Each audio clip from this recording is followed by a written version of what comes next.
Kag sa Good Vibes, naglabot sa 301 ka mga hinuptanan nga kuring kag ido ang tigay nga naparehistro sa nga ginpatigayon sa City Veterinary Office ang pet registration sa nahauna nga pet festival sang syudad.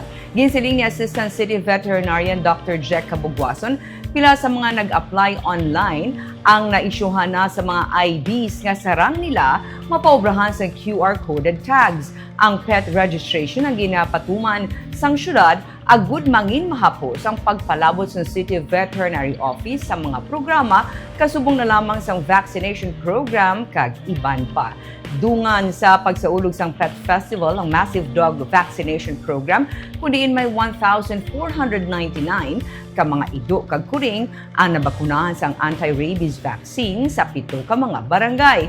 Ginapaabot sa City Vet nga mangin institutional o kung mangin tuigan ang festival nga nangin madinalag-on kag gintambungan sa nga ginatos nga pet owners kag enthusiasts. Is the first time nga ang LGU ang nag-initiate sa isa ka activity para sa pet. Happy kami kaya hindi lang man kami ang nag-benefit, no? Or pati ang mga animal welfare groups kay nakakuha sila mga donations, nakabili sila merchandise kung nakapadak sila mga ito.